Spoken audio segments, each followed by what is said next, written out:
Hi, this is Nancy. I'm the Kentucky Garden Gal. Thanks so much for stopping by to watch this video.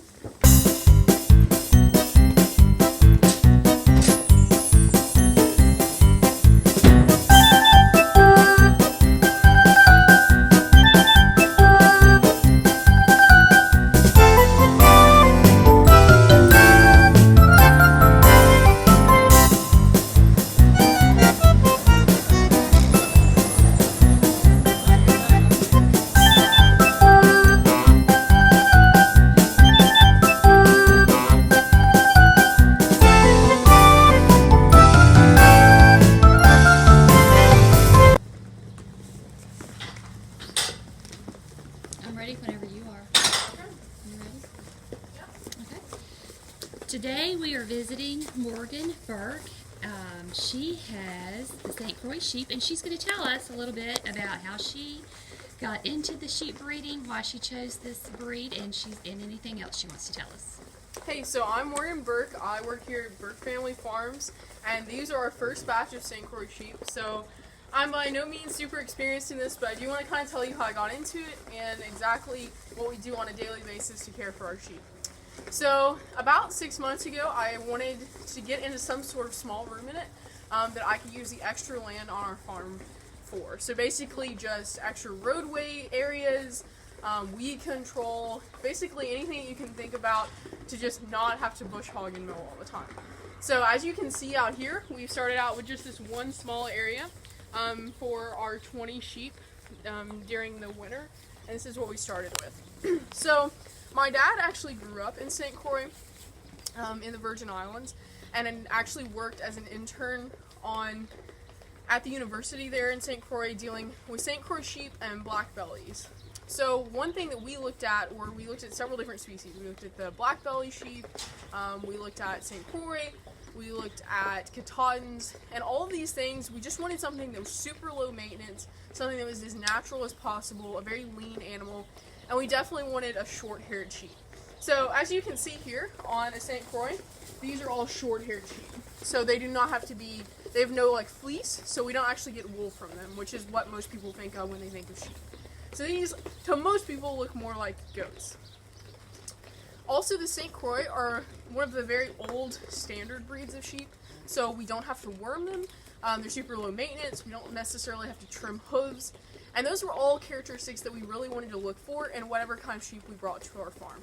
We wanted something low maintenance and definitely just doing it for breeding stock, for meat, and then for conservation of the land and improving the soil.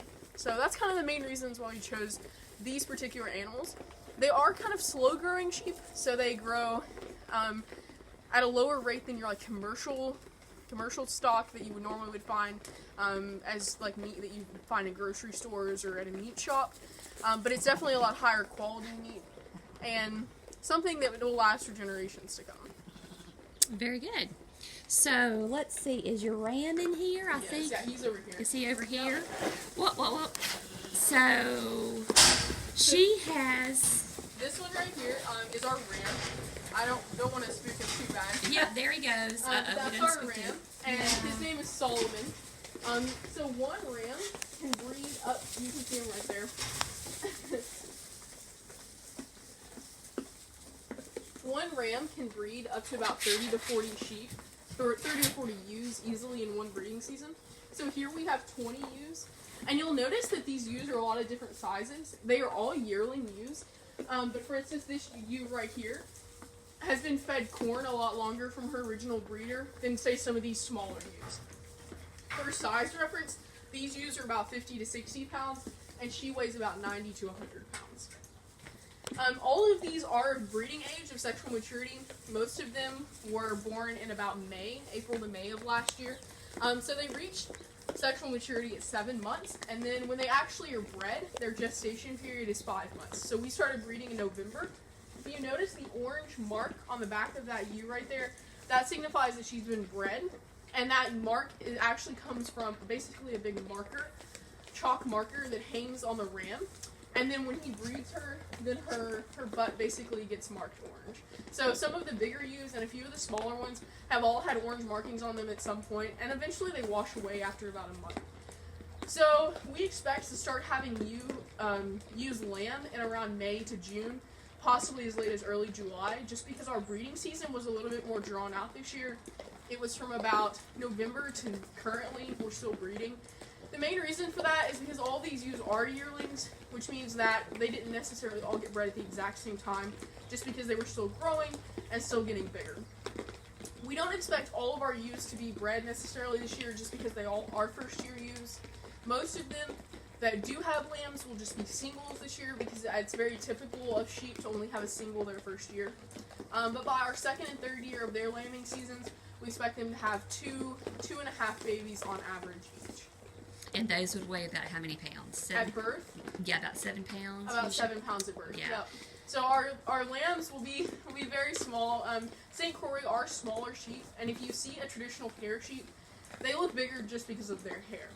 So St. Croix don't necessarily sell as well in commercial markets. However, they sell much better in ethnic markets and to local producers, because their meat is a much leaner taste, and it's definitely a lot more comparable to like longhorns and cattle as opposed to like Angus. They're a little bit, that's kind of the same comparison as opposed to like St. Croix and then a traditional, what you think is like a commercial sheep. Right, and that's because a wool sheep has lanolin and the hair sheep don't, so it has a mottled taste. Mm-hmm. And also you'll notice that they have their winter coat, so this is their winter coat, and they will shed that. And another thing that we might want to talk about is you should be able to get 2 lambing seasons in a calendar year, which is accelerated lambing. So, yeah, right. So traditionally, if you have what we call experienced ewes, which means that they've already been through 2 breeding seasons, then an experienced ewe could potentially produce up to 2 sets of lambs every year. Most people in our market, especially in Kentucky, because we do have some cold months in the winter, only breed once a year, or they'll breed twice every 3 years, but they won't necessarily breed twice completely in 2 years. It is definitely possible, but it's a lot harder on the sheep. It's almost like breeding dogs, if you think of it that way. So generally what I'll do here is for the first 2 years, I'll only do 1 breeding season a year, and then after that, I may increase it to 2 breeding seasons every 3 years. But I don't want to put too much strain on the breeding ewes, because they are less likely to have doubles and triplets if you breed twice a year. So, and it's also harder on them. So a lot of times it's better just to breed once a year, and then you'll have a lot higher percentage of babies that make it, and you'll have 2 to 3 babies per lambing. And you also have a really great setup here where I would definitely not want to do a winter birth out in the field. A baby sheep lamb just is not going to make it if it's 30 degrees and it drops on the ground. I mean, that's just kind of simple. Mm-hmm. Do you want to talk about how you keep your sheep safe from predators? Because look what we have over here. Yeah.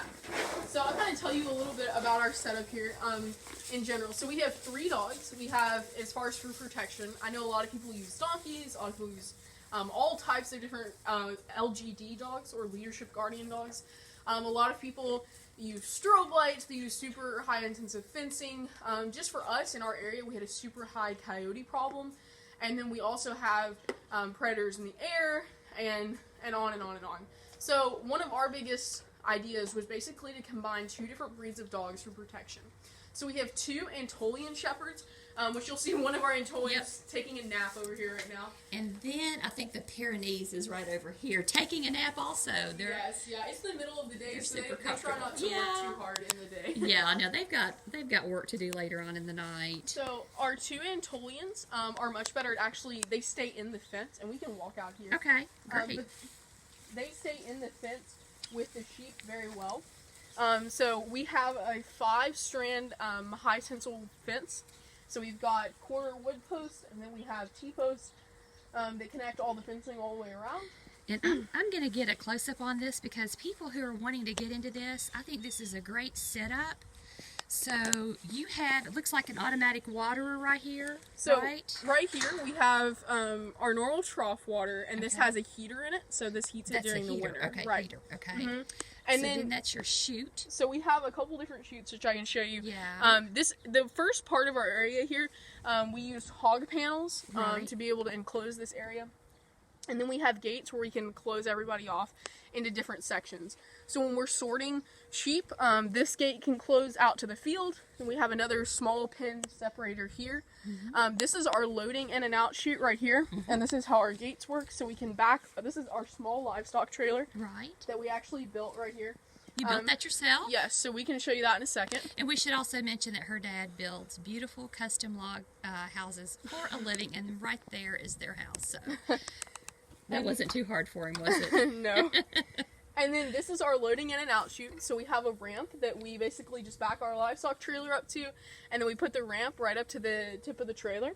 And then we'll unload all the sheep into here. And then our gate system works just like this. So we can open one side of it and open it, and then it just closes back, or we can open the other side like that.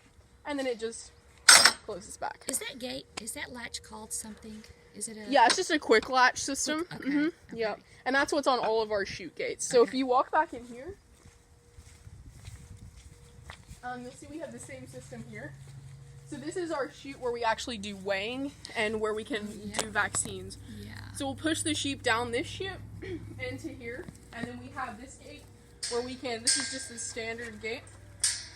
So we can take this, open here, and this allows us to cut the sheep in and out, so they can just slip through here. And then in addition to that, we hang our weighing system right here. And so we have a carrier weigher. So basically just a spring-loaded by the 5-pound increments weight machine. And then we can just set the lamb up there, and it will allow us to weigh it, and then we can put it back here. We also have this handy-dandy feed trough. This allows us to feed corn. We feed corn twice a day during this breeding season. So we have 20 sheep, and we feed a 1/2 pound per head per day of corn. And we will do that through the period that we call flushing, which is 3 weeks before breeding season. So we've been feeding corn since the beginning of November, and we will continue to feed a 1/2 pound per head per corn per day until lambs hit the ground. And then we'll continue feeding that all the way through lactation, which is when the ewes are producing milk. And that will allow us to kind of keep giving those mothers the nutrients they need, and also, for lack of a better word, fattening up those smaller ewes that have not had the chance to make the weight gains they needed throughout the winter.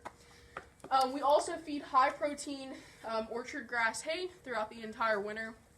We are on a rotational grazing schedule during the spring and summer, which means that all the sheep will be put into small paddocks and moved every single day with temporary electric fencing in the field. But obviously during the winter, as you can see, the grass is very dead, and it's been pretty cold here lately, so we've been feeding about 3 bales of orchard grass every day to our 20 sheep.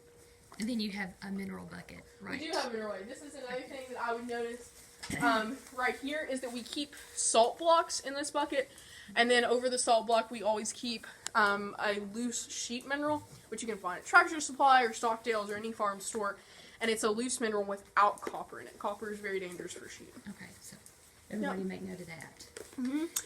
So one other thing that I want to talk about today is our ear tags. So all of these are our first year use, which means these are not our farm ear tags. However, our new lambs will have our own farm ear tags. Tagging is done as soon as lambs hit the ground.